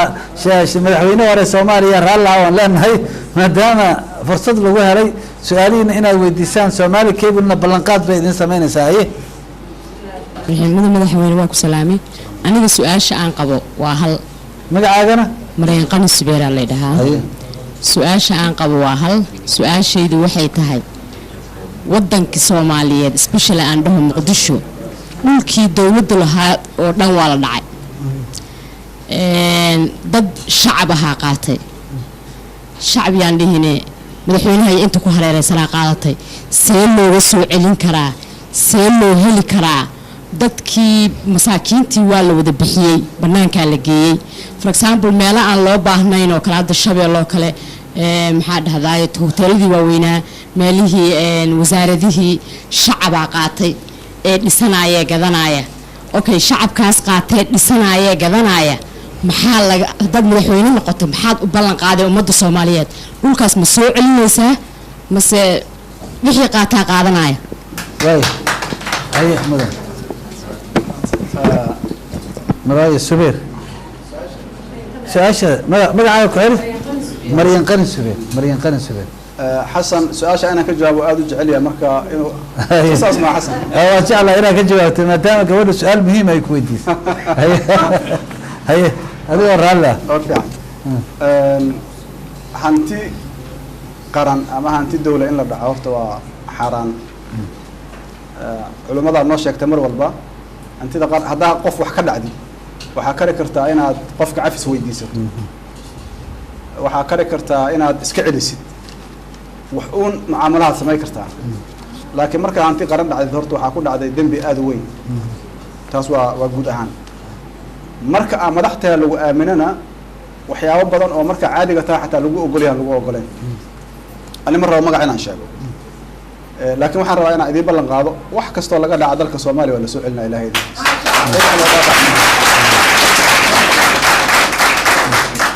sababta ay sheegaa madaxaan noqday dalkaan dhacay walaalahayaan barbaariyay xaggaan iska fariistay madaxnimadu waa macna beelaysaa waxay noqonaysaa meel dhaqaale laga raadsado oo dadka lagu dhibay noqonaysaa mar walba annaga sidaas waxaan rabaa madaxnimadu inay noqoto qofku waajib uu gudanaayo dadka uu khidmaynaayo oo dhibtoonaayo oo dhididaayo rabnaa inay noqoto markaas madaxda waxay u baahneed waxaa laga rabaa dawladda markaas ay xilka ka tagaan laakiin qof kastoo madaxa hadduu ilaa wixii ay soo gaaraan qaatay qaran ma dhismi karo nuqdada saddexaad waxay tahay dawladdu waa federaal gobolladii maamulaha ka jira waxaa gacanta dawladda hadda ku jira waa magaalada Muqdisho haddii magaalada Muqdisho dhulka dawladda la bixiyo dawladda xayaa ka talinaysaa maxay hantiga gacan ku haysaa horta waa gartay aad baad u mahadsantahay haye magacaaga ku bilow bismillaahi raxmaani raxiim magacaygu waxaa la yidhahdaa bashiir maxamed yuusuf bashiir baraawe madaxweynaha maaragtaa madaxweynihii hore ahna musharaxa 2016 sheekh shariif sheekh axmed waa salaamaya iyo kasoo qaybgalayaasha dhan waxaa ku salaamaya salaanta islaamka assalaamu calaykum waraxmatullaahi wabarakaatu waxaa jeclahay xasan cadde inaad ii ogolaato 3 su-aalood degdeg ah oo toos ah u ambaarayo oo aan ku meel ku leexanaynin maadaama adiga marmar aa gashanaysa laftigaaga marka su-aashayda hore markaan ku bilaabo madaxweynaha waxaan weydiinayaa dalkayna soomaaliya waa burburay wuxuu u qaybsamay maamul goboleedya dadka qaar way araggaa waxay aaminsan yihiin hadda somalilandna baxday somalilandna naga maqan leeyihiin dalka dhanba qayb inuu maqan yahay dad aaminsan yahay maamul goboleedyada dowlado yaryaro oo waxaa ka dhisan dalka oo hadda la yiraahdo maaragtay madaxweyneyaal leh madaxweynayaasha madaxweynaha federaalka waxaa maaragtay dastuurkeena waxaa ku qoran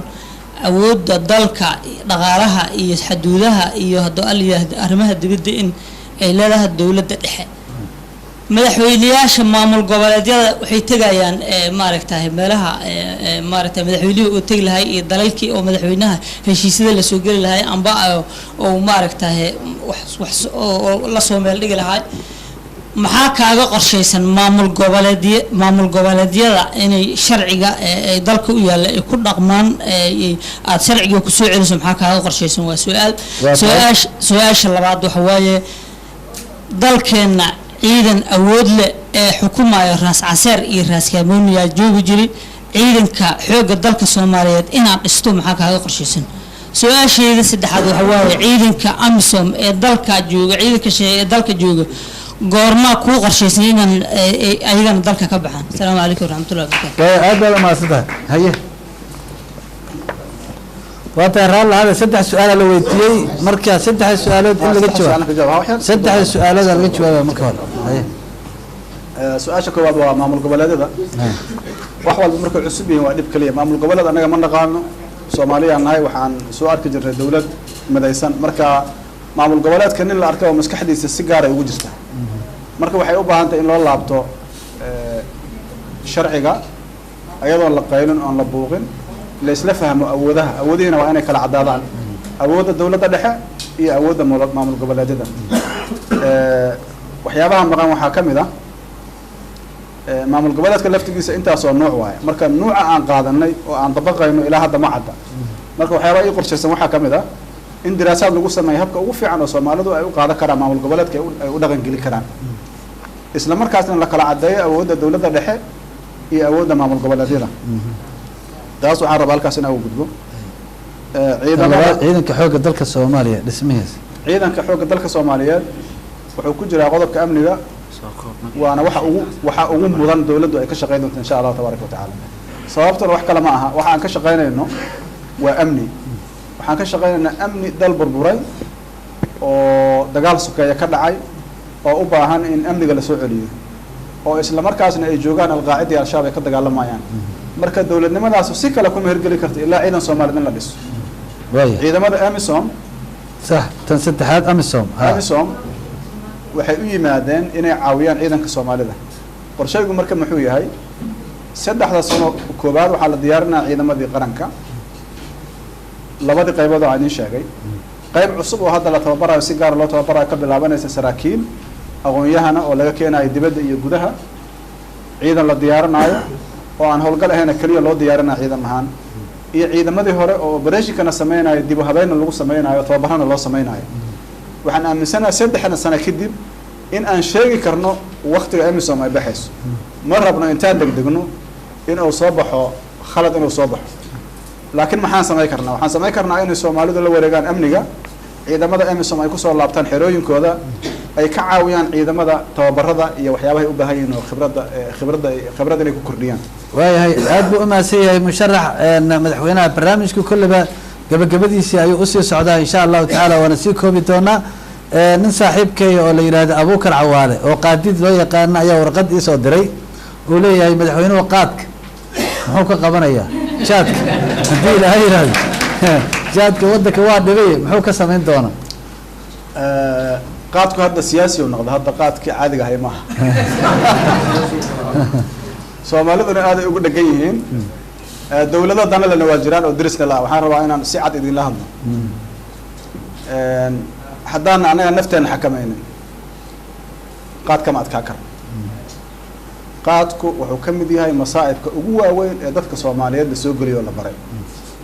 aniga markii aan soo hana qaadahay qaadku bilaabo ahay waa lala yaabanaay koonfurta gaar ahaan yani aad looma aqoonin haddana dhalinyarada joogta qof aan qaad cunin adinka ma ahaya waa yari iska dhaaftaas dibaddaa la geeyey waa garad soo maha waxyaabaha lasoo diraasay waxaa ka mid a dhaqaalaha ugu badanaa ku baxa yacni qof aan heli karin caruurtiisa biilkooda wuxuu la aadayaa biilka wuxuu la aadaa qaadka idan mushkila dhaba oo u baahan in la waajahayo see loo waajaha marka waxaa laga waajahaya dhowr dhinac kow dhinaca diinta qaadka waxaa la xaqiijiyay inuu yahay maandooriye kastaana waa xaaraam isticmaalkiisu waa qodobka labaad waa keyr ijtimaaci in aad iga raalli ahaada dadka cuna inaad cagaar cuntid dadka aad ku dhex jirtid maanta dhan uuq aad ku haysid arrin ijtimaaci ma ah waxyaabaha kale oo aan ijtimaaciga ahayna uu leeyahay oo dadka cuna ay yaqaaniin waa kasii badan yihiin waxaan aadaynaa dhinaca caafimaadka waxaa la xaqiijiyay iyadan inuu aada ugu khatar ugu yahay waxaa la rabaa marka culimmadii diinta caafimaadka arrimaha bulshada yani dadka soo bartaan ka wada oo mutakhasisiinta ku ah inay u istaagaan horta jaadka inay u fasiraan muxuu yahay dhibaatada uu ku keenaya maxay tahay marka qofka soomaaliga maskaxdiisa ay gasho kadib ayaa dawladdu waxay qaadi kartaa tilaabo maxaan saas u leeyahay waagii maxkamadaha waxaa lagu soo qaaday arrintaas golaha fulinta waxaan dhahnay jaadkii aan lagu degdegin wacyigelin ha la sameeyo horta wacyigelin ha la sameeyo dadka loo sheego culammadu ha hadlaano dhaqaatiirtu ha hadlaano dhaqaalayahanadu ha hadlaano nimankii reegsha ahaa nala joogay markay sheekadii maqleen aeroboortkii hore ka aadeen duhurkii markaan gaarno waxaan maqalnay jaadaa la gubo oo maxaa dhaca jaadka maxaa loo gubo magaaladoo dhan waxay ku dhawaatay inay gariirtay gubato waa garata soo maa sababtuna waxaa loo baahan yahay ummaduhu markay wax la qabsadaan waxay u baahan tahay si tatriijiya inaad uga fujisid mithaal kale aan idiin sheegaa waagii hore carabtu aad waxay u cabi jireen khamriga hadda ma ogi hadda ma umalaynaa inay cabaan marka qur-aankiyaa soo degay wuxuu usoo degay waxaa ilaahay wuxuu rabaa qur-aanka inuu ka joojiyo carabtii khamrada waa dad muslimiina waa dad mu'miniina laakiin wakti badan ay cabaayeen waa ku adagta inay ka fur ay ka haraan marka markii ugu horreysay waxaa la yidhi nacfina waa leedaa laakiin dhibkeeda ka badan nacfigeeda soo saas mahan story markii dambena waxaa la yidhi waa loo amaanay markii dambena waxaa la yidhi joojiya markay naftooda u diyaar garowday inay joojiyaan waa la joojiyay annaga marka waxaan rabnaa nafs al usluub inaan qaadano dadka soomaalida aan u diyaarino inay jaadka ka tagaan waxaa jira marka dad ku nool jaadka oo ka ganacsada ayaga laftigooda in la abuuro xirfado kale si aysan qofna ugu dhibtoonin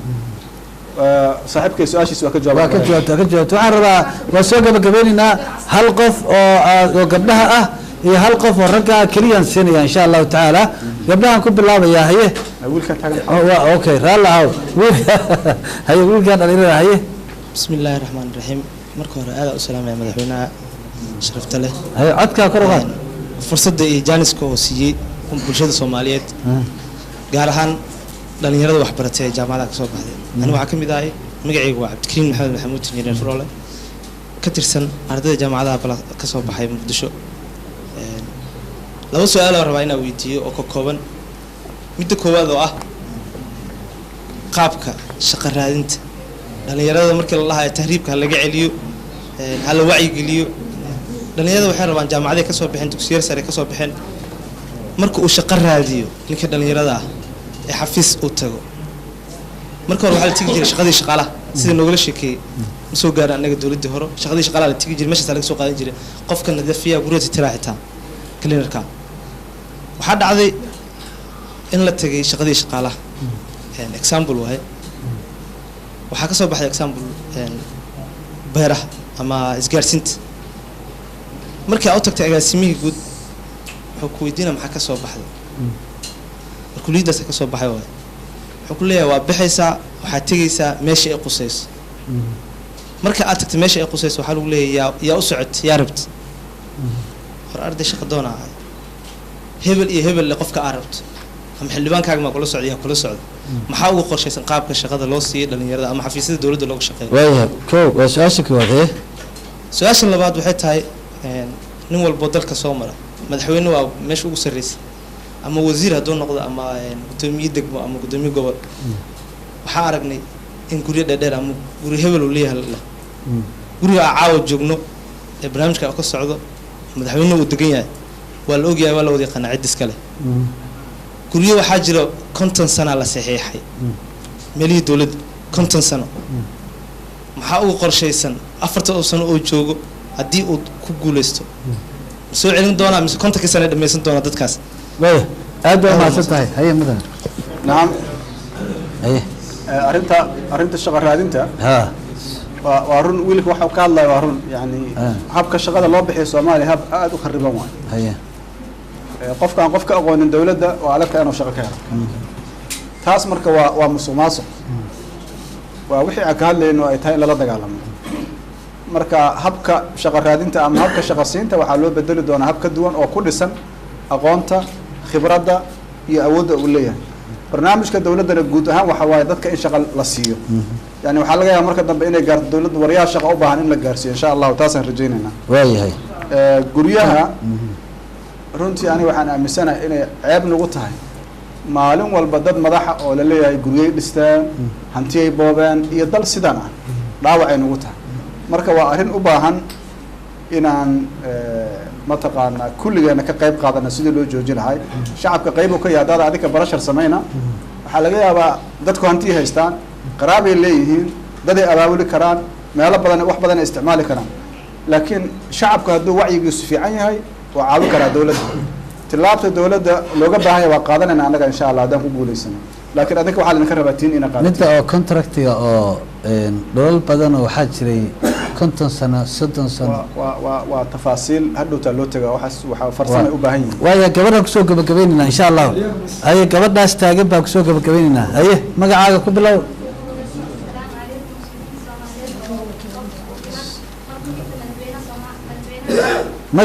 magacaaga haye hibo haye ها وهذا كرتا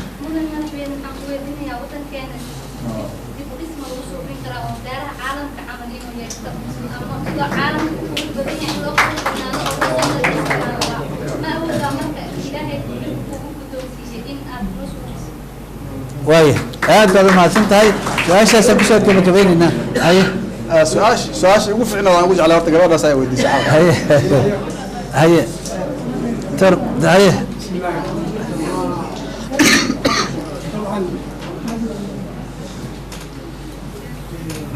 waddan ka maarmo ma jiro xalaqaadka dawliga haye meelo badanna waa soo marmartay wadamo waxaa jira asaasi u ah Soomaaliya markay dhibaatada ku jirtay garab istaagay haddana garab istaagay sida Turkiga oo kale waxaa kaa qorshaysan xalaqaadkaas inaad sii adkaysid aniga aad baan u jeclahay Turkiga waaye kuwa labaad Hindiya waxaa ku xiran dhalinyaro badan oo Soomaaliya oo qaarkood ayagoo kalluumaysan la soo qabtay dil lagu maxaad ka qabanaysaa waayahay aad baad u mahadsantihiin waxaan jeclahay wiilkaas ayaa koofidla ayaa dhowr mar gacanta taagay adigoo raalli ah waxaan jeclahay inaan siiyo hal dhowr mar gacanta taagay hal su-aal adaan ugu dambeeya hal su-aal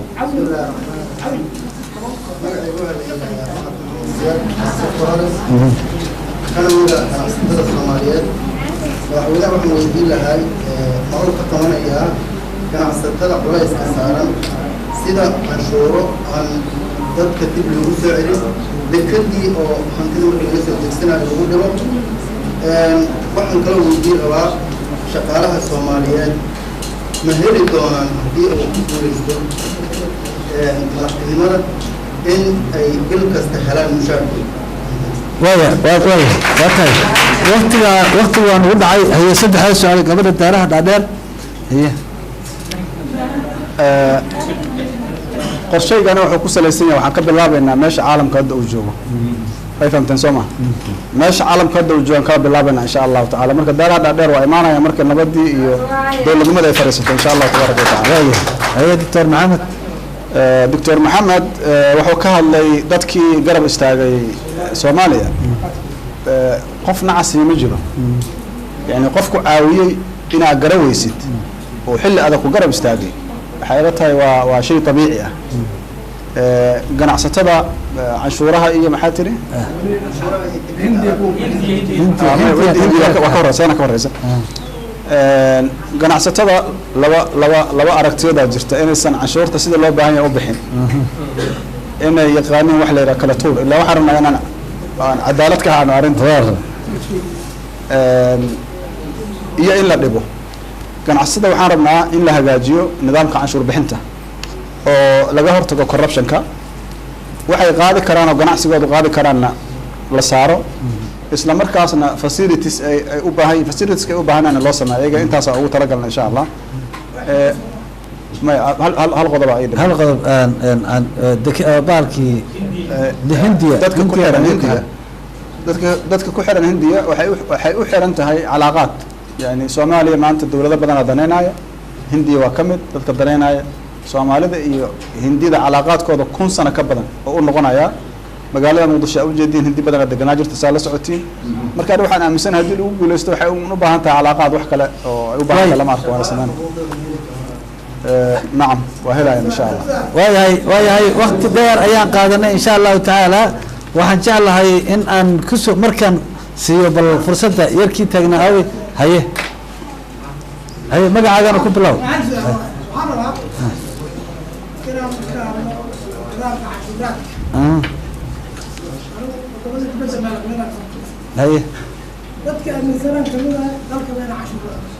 هي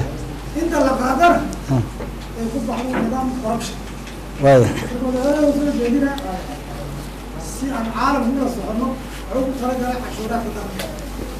واي marka waxaad qabtaan canshuur wadanka laga qaado sidaan waay waad ma santahay su'aashaas ugu dambaysa wiilka taagan waa siis haye microphone si haye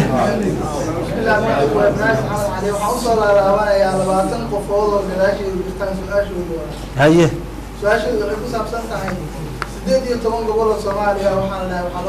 sare waxaana la dhahay min saddexa loo qaadanayaa iyadoo muqdisho ay tahay caasimadii dalka magaalo madaxdii maxaa la yidhaahdaa muqdisho isugu imaanayeen dadkii oo idil saddexdeeda xubnood waxaa la dhaha waxaa lagu qancinayaa gobol laga yaabo qaridad ahaan gobolada Soomaaliya inuu ugu yar yahay wax soo saarkiisuna uu ka yar yahay muqdisho saddexdiisa xubnood waxaa lagu qancinayaa dadkaas muqdisho maxaa uga qorshaysan siyaasiyiintu way ka hadashay maxaa madaxweynuhu ka leeyahay way aad baad ma santahay haye canshuurta iyo aqalka sare canshuurta uma baxdo sida lagu talagalo uma soo xarato warun waa ku waafaqsanahay waxyaabaha ugu badan aan rabno in corruptionka lagu la dagaalamana waxa waaye canshuurta inay u soo gasho si sax ah qasnada dawladda u gasho ugana baxdo qodobkaas waxaan u maleynayaa inuu aad u cad yahay waayahay haye aqalka sare aqalka sare iyo muqdisho waxa hadii la qalloociyo waa qallocanayaan hadii la hagaajinayo waa hagaagsamayaan annaga waxaan rabnaa caasimadan inay noqoto caasimad Soomaalidu wada leedahay dadka dhan ay wada shaqeeyaan isla markaasna la ixtiraamo dadka deegaanka oo xuquuqdooda aan lagu tumanin sida aan aaminsanahay sidaas waayahay halkaas kama joogno ka waran waayahay aad ma santihiin daawadayaal waad aragtaan Soomahan ciidamadii wadanka in darajooyin lagu taxo oo aad arkaysid nin dablahay inuu kabtan iska noqdo inuu korneel iska noqdo jeneraal badan in la arko dawladdan hadda waxay tiraadaan waxaan wax badan la tacaalaynay dawladdii Sheekh Shariif ee nagu horeysay oo jeneraal badan bixisay madaxweynaha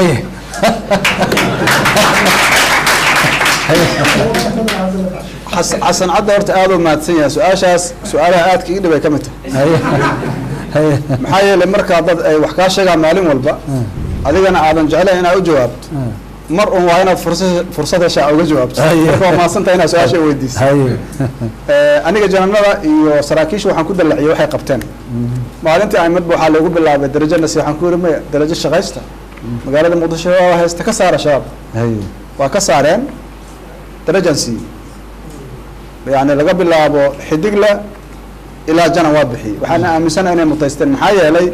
duruufta ciidamada Soomaalida ay ku dagaalameen ay ku guuleysteen waxay ahayd duruuf adag ciidan markuu guuleysto waa la dalacsiyaa ciidan markuu guuleysto waxa la siiyaa abaalmarin maadaama aan xoolo u haynin waxa aan ku abaalmari karo aan ku hay karo waxay ahaayeen darajada nuqdada labaad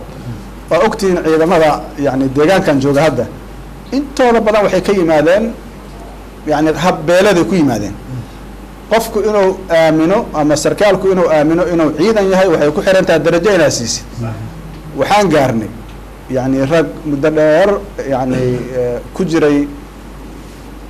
yani ciidan beeleed soo ahaa ciidanka lagu soo diray darajo la siiyey ku qanca waxay yidhaahdeen qabiilkaygu hadduu isu tago alif ima sii kara dowladnimadaan ku qanacsannahay waa ka soo tagnay waa garab soo maca marka annaga marka aan bixinayno darajada waxaan ku bixinay macnaan ku bixinay oo la gara karo marka yani meeshaas su-aala ka dhaawanaysa laakiin mar rabaan inaan weydiiyo waayo aad bay umahadsantihiin runtii waxaan aada ugu mahadcelinayaa shirkadda hormuud oo ah shirkad weyn oo casri oo caalami ah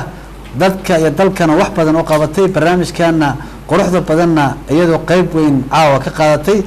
waa inaad iila mahad celisaan waayahay qodobka kale waxaan u mahad celinayaa dhammaan kasoo qaybgalayaasha waxaan u mahad celinayaa madaxweynihii hore ee soomaaliya dowladdii ku meel gaarka ahayd sheekh shariif sheekh axmed oo iga aqbalay runtii codsigan inaan u geysto oo aan idhaahdo waxaan rabaa fursaddan inaad ii siiso inaan dadka ku hor keeno kadibna telefishinka oo uu life u baxo aad baan ugu mahad celinayaa inuu naga aqbalo haatan waa musharax u taagan xilka madaxtinimada soomaaliya waayahay waa musharax u taagan xilka madaxtinimada soomaaliya insha allahu tacaala adinkana waa idin mahad celinaya rag iyo dumar dhalinyaro kulli waa idin mahad celinaya waxaan kaloo u mahad celinayaa farsamo yaqaanada caawo sida hagar la-aanta ah ila shaqaynayay haashim cabdi bare caylaawe iyo dhalinyarada kale ee ayaduna sidaasoo kale ila shaqaynayay faarax u k yaana 11 dhinaca magaalada london farsamo yaqaan maxamed yare iyo cabdisamed idinkana aad baan idin salaamaya daawadayaal barnaamijkii waa naga intaa tan iyo kulanti dambe waxaa kaloo nala ka daawanayay oo dad malaayiin qofood ka badan ay naga daawanayeen aaladda facebooka aan ku leenahay telefishinka somali cable marka waxaan idin leeyahay dhammaantiin sidaa iyo nabadgelyo anoo madaxweynaha jecel inaan salaamo isla markaan u mahad celiyo wasalaamu calaykum waraxmat ullaahi wabarakaatu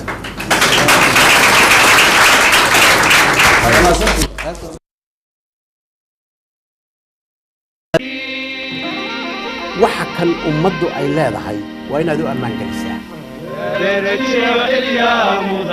barnaamijka yaa mudan